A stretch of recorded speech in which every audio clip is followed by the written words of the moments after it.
방금 임준호 차장님께서 말씀하신 것처럼 이제 문제를 정확히 파악을 한 다음에 그 다음에 이제 해결책을 찾는 것이 좋은데, 그렇지 않아도 이제 다음 질문을 한번 봐보면은 이제 문제점을 뭐 해결하는 방안에는 무엇이 있을까요? 그리고 이제 본인은 어떤 식으로 노력할 겁니까? 뭐 이런 식으로 또 질문이 있었습니다. 그런데 이제 그런 질문들에 이제 잘 대답을 할 수 있으려면은 임준호 차장님께서 얘기한 것처럼 기사들을 직접 한번 찾아보고 문제를 정확히 파악하는 것이 우선순위라고 할 수 있을 것 같아요. 그래서 예를 들어서 제가 그 인터넷에다가 이제 해외 건설 수주라고 한번 검색을 한번 해봤습니다. 그랬더니 뭐 이런 식으로 기사가 떴습니다. 여러분도 이제 충분히 참고할 수 있는 그런 기사라고 할 수 있는데, 한번 읽어보면은 뭐 저유가 추세가 계속되면서 국내 건설사들의 전통적 해외 수주 텃밭인 중동 시장이 침체가 되었다. 그러니까 지금 와서 뭐 중동으로 가야 됩니다, 이런 식으로 면접에서 얘기하면 안 되겠죠. 그 다음에 이제 두 번째 글 봐보시면은 중남미 시장이 해외 건설 수주의 새로운 대안으로 떠오르고 있다. 이런 식으로 이제 기사들이 현황을 스스로 이렇게 밝혀주고 있습니다. 그렇다면 이제 왜 중남미 시장이 뜨게 되었을까 하고 이제 여러분께서 궁금하실 수 있겠는데, 그런 부분에 있어서는 여러분께서 직접 검색을 한번 해보시고 공부를 해보시면 좋을 것 같아요. 저희가 뭐 다 알려드리기보다는 뭐 스스로 공부하는 것도 중요하고, 저희가 귀찮아서 답변 안 하는 건 아니죠. 지금까지 건설 시장과 이제 산업적인 측면에서 현황을 좀 파악을 해보고 말씀을 한번 드려봤습니다. 이제 우리의 기술력을 이제 키우는 것도 당연히 이제 중요한 하나의 주제가 될 수 있을 것 같은데, 그런 의미에서 그 해외 건설 시장 국가별 순위를 한번 봐보도록 하겠습니다. 여기 이렇게 봐보시면은 이제 이게 2014년 ENR이라는 이제 거기에서 발표를 한 것인데, 자료를 한번 봐보시면은 해외 건설 시장 국가별 순위가 우리나라가 중국, 스페인, 미국, 프랑스에 이어서 5위를 차지를 하고 있습니다. 매출을 한번 봐보시면요, 이 자료만 보면은 우리나라가 의외로 또 선전을 하고 있는 것 같네요. 예, 맞습니다. 이건 당연한 결과고요. 저희 이제 대한민국은 건설 강국입니다. 많은 이제 건설 경험과 기술력을 갖고 있죠. 근데 이 자료에서 이제 매출액이 높다는 것만 가지고 해외 건설 시장이 좋다 이렇게 말씀드릴 수가 없습니다. 매출 금액이 높아도 앞에서 말씀드렸듯이 이익률이 낮으면 어렵게 되겠죠. 왜 이런 문제가 생기냐 하면, 수주 경쟁은 1등이 따고 나머지 2, 3등이 떨어지는 체계이기 때문에 수주를 많이 하기 위해서 저가 수주를 할 수밖에 없는 거죠. 그래서 일단은 회사 사정상 수주를 해야지 회사가 이제 운영이 되니까 이익률을 좀 낮춰서 저가 수주하는 문제가 있는데, 이렇게 저가 수주를 하는 경우에는 리스크가 상당히 클 수가 있습니다. 그렇죠. 만약에 이제 입찰을 수주할 때 입찰 금액보다 실제로 공사를 해보니까 공사비가 더 커지게 되면은 이익률이 이제 마이너스로 갈 수도 있는 것이겠죠. 예. 무리해서 이제 실적을 올리기 위해서 저가 수주를 한다면, 즉 이제 입찰 금액보다 우리가 공사 실행 금액이 더 크게 되면 적자가 발생할 수도 있는 거죠. 네. 이제 수주를 통해서 지속적인 이제 수주를 통해서 기업 가치를 유지를 하기 위해서 어쩔 수 없이 수주하는 경우가 많긴 합니다. 그렇지만 이것이 이제 나쁘다, 좋다 이렇게 함부로 얘기할 수는 없는 것이죠. 네. 자, 여기서 중요한 게 이제 가격 경쟁력하고 더불어서 기술 경쟁력입니다. 그래서 기술 경쟁력을 키우는 것이 올바른 답이라고 할 수가 있고요. 여러분들이 두 가지 수주에 대해서는 가격 경쟁력하고 그다음에 기술 경쟁력을 네. 확보하는 것이 중요합니다. 이 부분을 좀 꼭 기억해 주셔야 될 것 같습니다. 네. 그래서 저희가 이 마이다스 에듀를 또 만든 게 이제 기술 경쟁력을 확보하기 위해서 그런 목표를 가지고 또 출발한 게 아니겠습니까?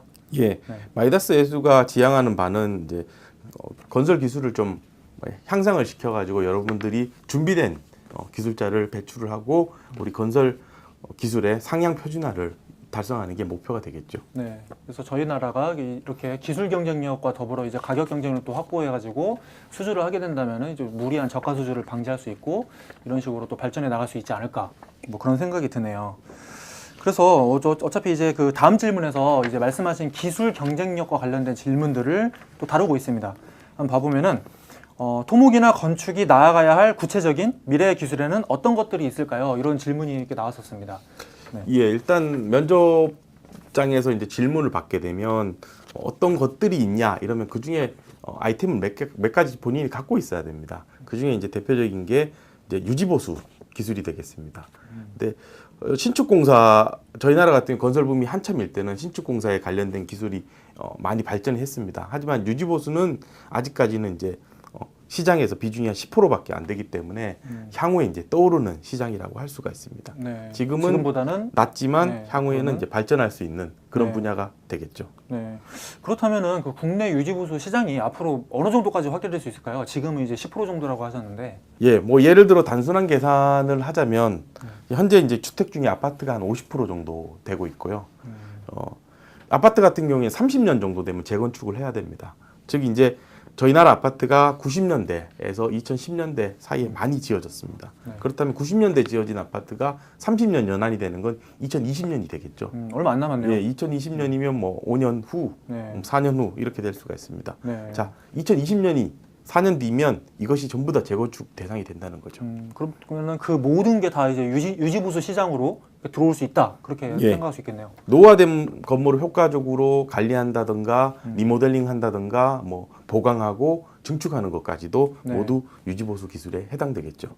그럼 이제 아파트를 예로 하나 들어주셨는데 혹시 뭐 토목도 마찬가지일까요? 뭐 교량이라든지. 토목의 대표적인 게 교량이나 뭐 여러 가지 댐이라든지 이런 시설물들이 네. 있습니다. 토목 시설물도 뭐 50년, 100년 이렇게 가긴 하지만 시간이 지남에 따라서 노후화가 되죠. 그렇게 되면 이게 안전진단을 또 해야 되고 안전진단 평가된 결과를 통해서 보수 보강을 해서 계속 사용할 수 있는 시설로 유지해야 됩니다. 네. 그런 경우에 예를 들면 안전진단을 해서 뭐 C등급이 나왔다. 그러면 다시 B등급으로 올려야 사용할 수가 있는 것이죠. 그러려면 보수 보강, 즉 유지보수 기술이 상당히 발전해야 되고 그런 기술들이 필요합니다. 앞으로. 네. 이제 저 같은 경우는 이제 또 미래의 기술이라고 하면 요즘 또 뭐 정보화 시대다 해가지고 이제 IT 쪽이 좀 많이 떠오르는데 생각적으로는 그래서 뭐 IT 기술과 또 건설 기술을 이렇게 연합해가지고 할 수 있는 그런 것도 또 생각해 볼 수 있을 것 같아요. 예. 뭐 이런 질문에 대해서는 답이 명확합니다. BIM이라고 할 수 있는데 BIM은 뭐 건설 분야 아니라 일반 이제 경영 분야에서도 상당히 관심을 갖고 있는 분야가 되겠죠. 네. 이제 BIM이라고 하면은 이제 빌딩 인포메이션 모델링이라고 해서 뭐 아시는 분들은 들어보신 분들은 또 많이 들어보셨을 텐데 이제 제가 또 그 건축 설계 분야에서 BIM 그 전문가와 함께 BIM에 대한 개론을 또 강의를 한번 해본 적이 있습니다. 저희 마이다스 에듀 강좌를 들어보시면 알 텐데요.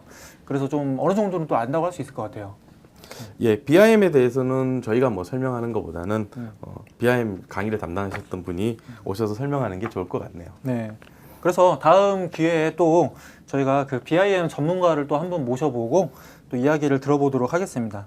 지금은 이제 건설 산업에 대해서 다루고 있으니까 거기에 대해서 좀 더 한번 다뤄보도록 할까요? 이제 뒤에 가보면은 이제 그 플랜트 산업에 대한 질문이 나오고 있습니다. 일반 건설업과 또 플랜트 건설에 대해서 그 차이점이 무엇인지 이렇게 물어보는 또 질문이 있었습니다.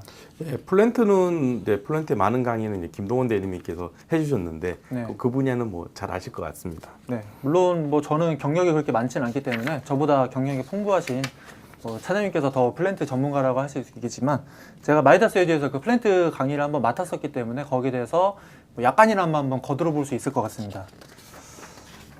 참고로 그 기본 과정에 플랜트 토건을 알아보자라는 그 강좌가 있거든요. 그 강좌를 한번 참조를 하시면은 일반 건설과 플랜트 건설에 대해서 차이점에 대해서 좀 짚어주고 있으니까 여러분께서 그 참고를 한번 해보실 수 있을 것 같아요. 간단하게만 한번 말씀드리면은 이제 플랜트라는 것은 한국말로 공장이라고 할 수 있습니다. 근데 이제 한국말로 뭐 공장 하면은 좀 없어 보이잖아요. 그래서 플랜트라는 이렇게 영어를 쓰는 게 아닌가 뭐 그렇게 생각도 할 수 있겠는데 뭐 예를 들어서 어떤 제품을 생산하기 위해서 필요한 뭐 원료가 있고 에너지가 있는데 그러한 원료나 에너지를 만들고 저장해주는 그러한 시설들을 전체적으로 이제 플랜트라고 할 수 있고 그러한 이제 장소를 만들려면 수많은 또 기계 장치와 뭐 전기 장치, 배관 장치, 이송 시설, 저장 시설 굉장히 많은 건물들이 필요하게 되겠죠. 그래서 그러한 건물들을 만들어주는 것이 플랜트 건설이라고 할 수 있겠습니다. 그래서 이제 그 전력을 생산하는 플랜트라고 하면 우리에게 익숙한 발전 플랜트, 발전소라고 보통 하죠. 발전 플랜트가 있을 텐데 그림을 한번 보시면서 좀 넘겨주시면은 이런 식으로 제가 지금 보여드리는 이런 그림들이 이제 발전소 그림들입니다. 그래서 뭐 이렇게 발전소의 종류를 한번 4가지 대표적으로 한번 해봤는데 뭐 이렇게 화력을 통해서 뭐 연료를 이렇게 연소를 시킨 다음에 거기에서 나오는 열기를 통해서 전력을 공급해 주는 것을 뭐 화력 발전이라고 한다면 또 물을 이용하면 이렇게 수력 발전이 되겠고 그 다음에 바람을 이용하면 풍력 발전 그 다음에 원자력을 이용하면 원자력 발전 이런 식으로 발전 플랜트에도 여러 가지 종류가 있겠습니다. 다음 페이지 한 번만 더 넘겨보시면은 지금 이렇게 왼쪽 사진처럼 원유를 정제하거나 보급해주는 그 화공 플랜트라는 게 또 있을 수 있겠고요.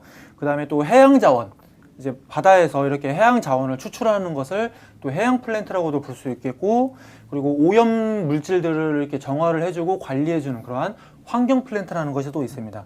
그래서 만약에 면접에서 뭐 플랜트의 종류를 한번 말해보세요라고 한다면은 제가 방금 말씀드린 뭐 발전 플랜트와 이런 식으로 다양한 플랜트들을 여러분께서 언급을 해주시면 좋을 것 같아요.